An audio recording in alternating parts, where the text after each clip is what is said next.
Seu guia definitivo sobre o Código Civil, comentado artigo por artigo, está de volta e a gente segue com os direitos de personalidade lá no livro 1, título 1, capítulo 2. Hoje mudamos. Ontem falamos sobre o último artigo que fala do corpo e hoje a gente volta com um novo direito de personalidade regulado pelo Código Civil Brasileiro, que é o nome.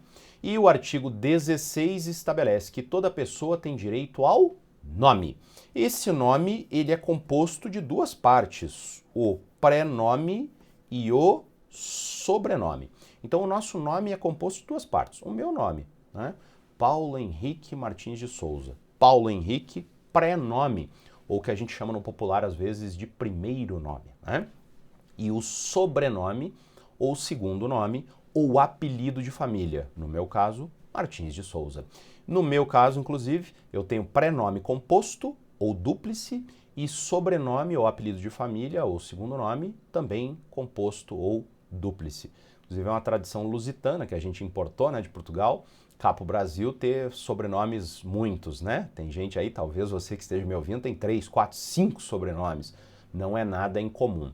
A gente não precisa ser da antiga família real, né? Orleans, Bragança, de Oliveira, Siqueira, Pereira, 35 nomes, né? Mas é comum que tenhamos mais de um nome aqui. Então veja, o exercício da personalidade se dá com o nome. E esse é talvez o mais peculiar dos direitos de personalidade. Por quê? Porque ele é o único que não é a gente mesmo que trata, que faz, que estabelece. Quem é que nos dá nome? Nós mesmos? Não. É alguém que estabelece esse direito de personalidade para nós. E veja que há um certo regramento não escrito que segue, no caso específico aqui do sobrenome ou apelido de família, patrilinear. A gente tem uma tradição no Brasil de estabelecer sobrenome patrilinear, do pai. Então a tradição é colocar o nome do pai, ou só o nome do pai, como é o meu caso é um sobrenome composto com os nomes do meu pai, ou um sobrenome composto com o nome da mãe e depois o nome do pai, é o mais comum também, né, junto com o só do pai.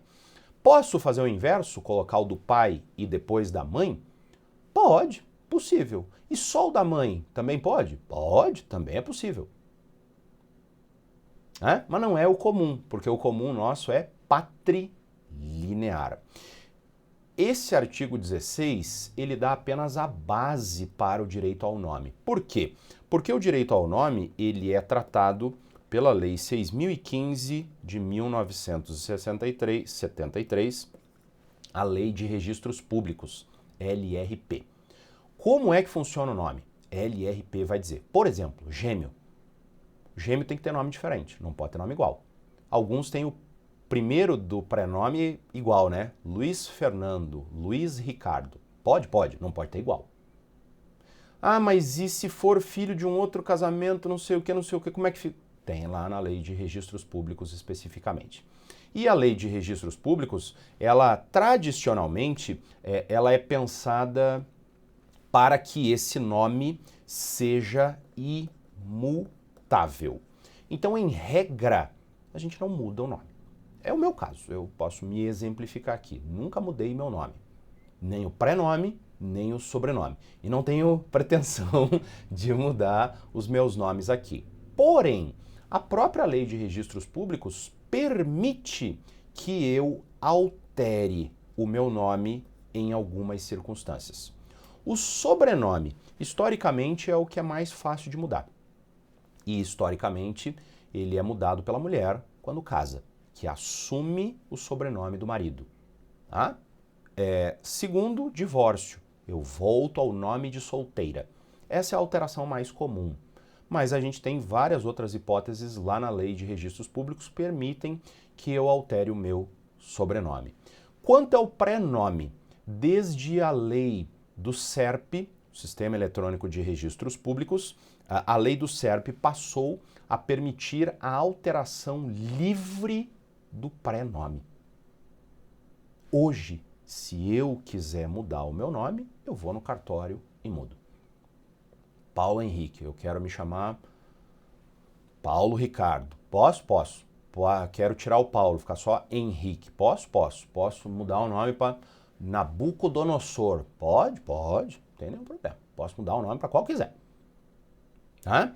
Tem requisitos presentes lá na lei. Essa alteração é para maiores de 18 anos, só pode ser feita uma única vez, não precisa de advogado, não precisa de motivação e é feita direto no cartório.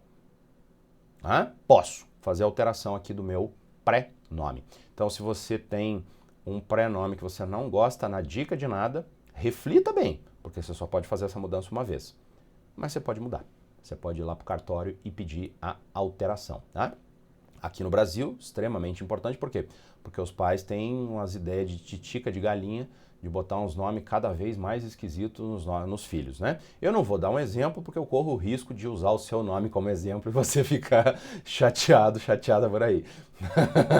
Tá? Se você tem um desses nomes assim, esquisitos, fica à vontade para fazer a alteração lá no registro, né? Muitos Ys, muitos Ws, muitos Hs, muitos Js, né? O pessoal gosta. Uns nomes, nossa, combinação de nome de jogador de futebol, combinação dos nomes do pai e da mãe, aí sai aquele nome composto esquisito.